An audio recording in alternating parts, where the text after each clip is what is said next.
हाल तो ठीक बा? एकदम बढ़िया यार। कहाँ हाल है लखनऊ का? बहुत बढ़िया हाल है यार। आप ठीक हो गए? एकदम ठीक है।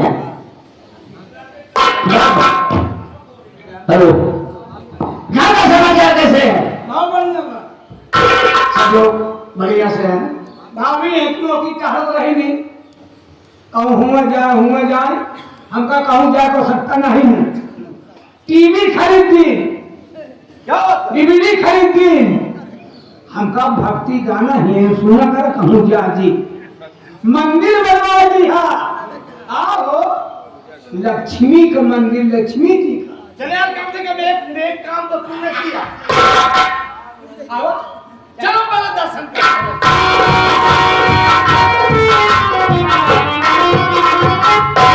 ठीक है, आलिशान मंदिर है। यहाँ तूने पर्दा लगा रखा है, कब का? तब दर्शन कैसे होगा? जूता उतार के देखा।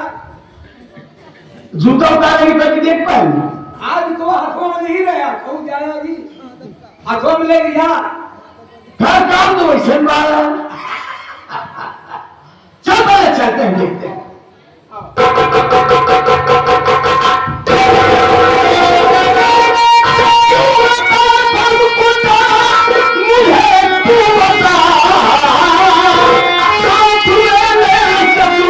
क्या कर दिया लाजियो शर्म कुछ तुमको नहीं, अपने पूरी हयात का फर्क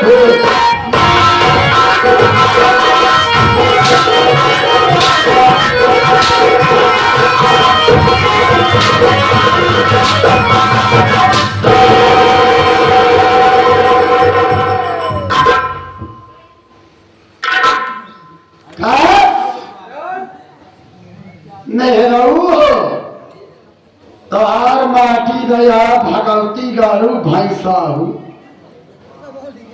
का सोचा रजनी के ऊपर हाथ उठा दे तो बच जावे।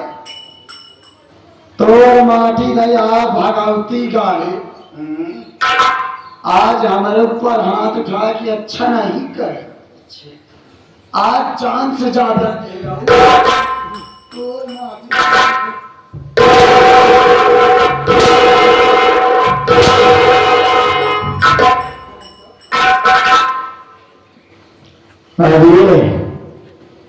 मेरा चाचा है सारा कमीना।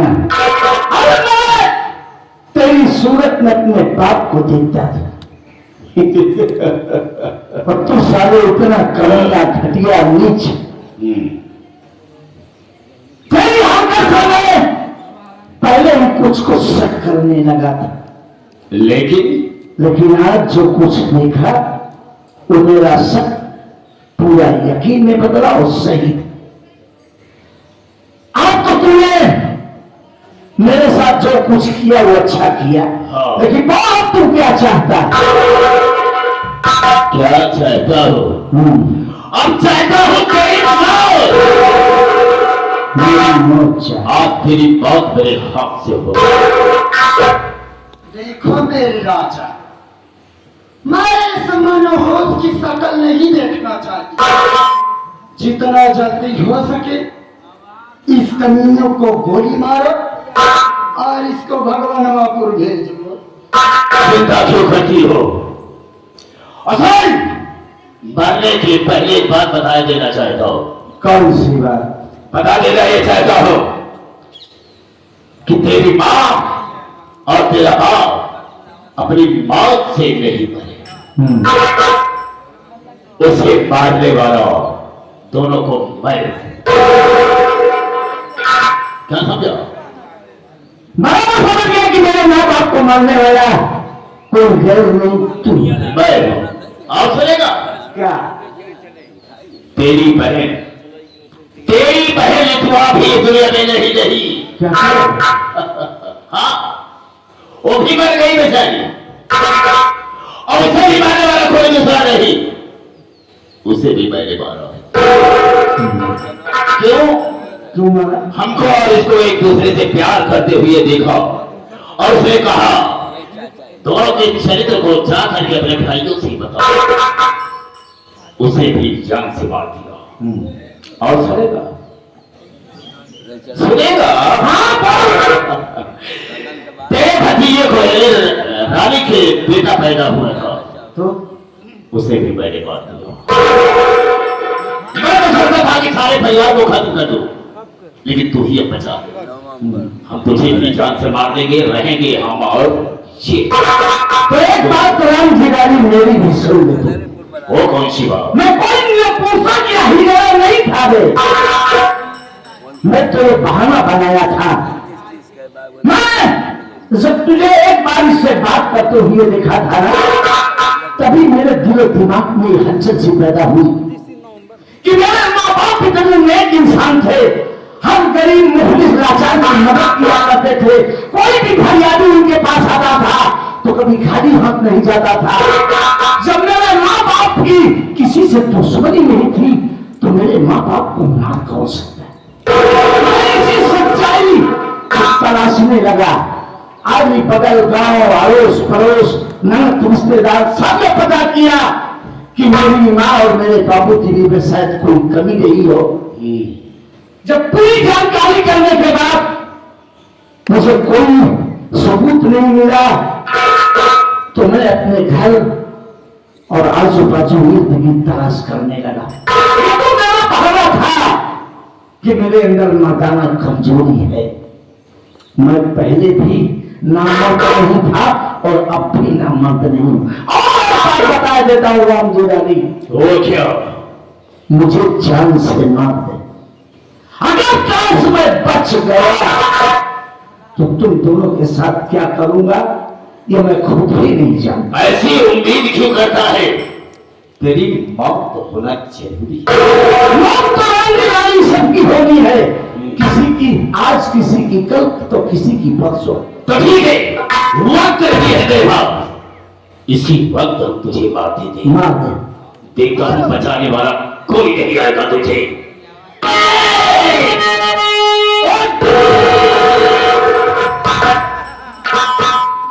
मैं तेरे पीछे खड़ा होकर तेरा भाषण सुन रहा हूं। तू साले मेरे भाई को गोली मारने जा रहा था, मेरे माँ बाप को मार डाला, हमारी बहन नीतू को मार डाला जिससे हमने अपनी बेटी के तरीके पाला था। मेरे मासूम बच्चे को मार दिया और आज मेरे भाई की जान लेना चाहता है। तुझको तो साले ऐसे भी होगा जैसे कसाई बकरे को काटता है। चिगारी ऐसी जगह पर बैठा लेना रमेश, तो मुझे नहीं मार सकता। क्यों नहीं मार सकता? तुझसे कमजोर हूं क्या? ऐसी बात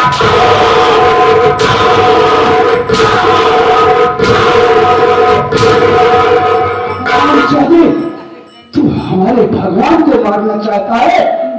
हम अपना भाई नहीं बल्कि उन्हें अपना भगवान मानते और हमारे भगवान की तरफ कोई गंदी निगाह उठाकर देख ले कि हम बर्दाश्त नहीं कर सकते। हराम चौधे साले।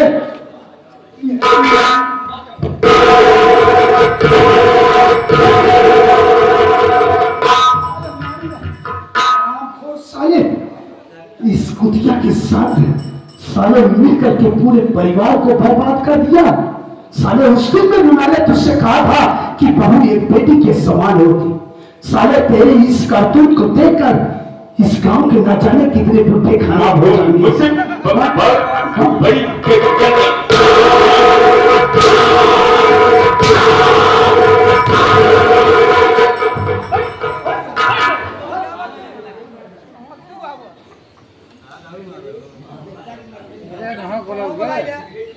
बड़े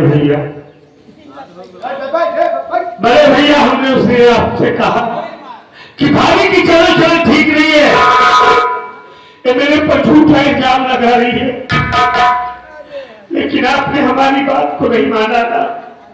हमें मार करते रहने से घर से बाहर कर दिया। अरे हम तो हमेशा आपको भाई नहीं बाप का दर्जा देते थे, अब भी दूंगा। अगर जाने जाने में हमसे कोई भूल हो गई हो, मेरे मुन्ना रमेश से कोई गलती हो गई हो।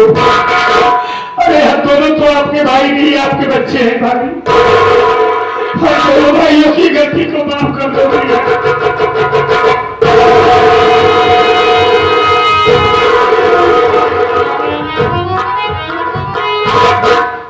रमेश भैया,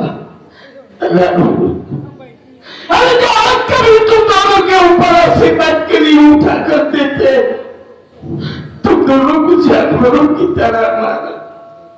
कहां से देखा दिया जिन भाइयों को देखकर इस कलेजे को ठंडक महसूस होती थी, इन आंखों को ताजगी मिलती थी। तुम दोनों मेरे दोनों भुजा और दोनों आंखें भैया, लेकिन एक सच्चाई की तलाश को तलाशते तलाशते मैं अपना रास्ता बदल गया था। भैया, इस हरामखोर ने हमारी प्यारी बहन को बड़ी ही बेरहमी से मारा। जानते हो भैया, रीतू कह रही थी कि आपके बड़े भैया वापस आएंगे लखनऊ से, तो मैं उनसे ढेर सारी चीजें मांगूंगा, मांगूंगी राखी की बनाई, लेकिन उसकी तमन्ना उसके दिल में दी गई। और जानते हैं भैया, राहुल भैया का बेटा हूबहू आपकी शक्ल पाया था, उसे भी कभी बड़ी बेरहमी से मार डाला। और इस बच्चे हमारे भतीजे के घर में भाभी इस वक्त पागल हो गई है। आज मैं दोनों का किस्सा भी खत्म कर देंगे, बाकी रहा मेरी जिंदगी का तो कौन है मेरे आगे पीछे। तो हो इस घर और रियासत को संभालना, मैं इन दोनों को मार के अपने आप को कानून के हवाले करूंगा। तुम दोनों पर कभी कोई आंच नहीं आने दूंगा। वहां भाभी की हालत खराब है, हम भाभी को संभालते हैं।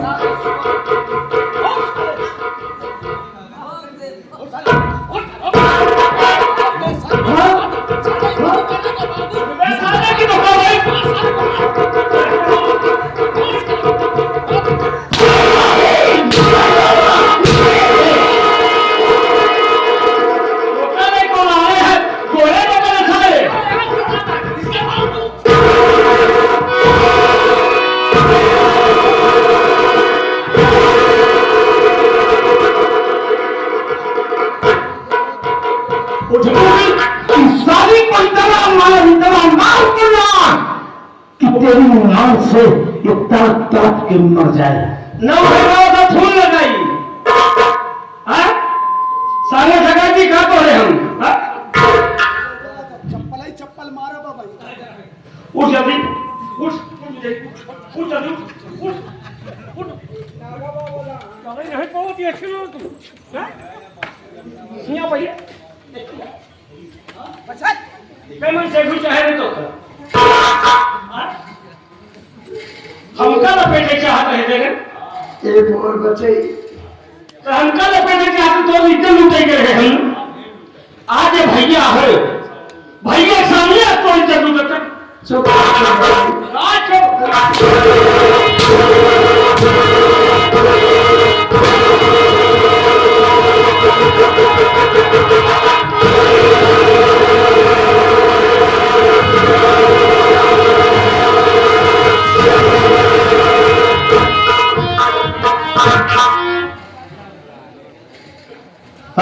घर मालिक और प्यारे प्यारे दर्शक बंधु, ये रहा हमारे परम सभ्य आदरणीय श्री दुर्गेश पांडे जी की संगीत का आखिरी शीर्षक। रात भर हमसे हमारे साथी कलाकारों से काम करते हुए बात करते हुए कोई गलती या गुस्ताखी हो गई हो, अपना भाई बच्चा समझ के माफ करेंगे इसी उम्मीद के साथ। जय हिंद, जय भारत।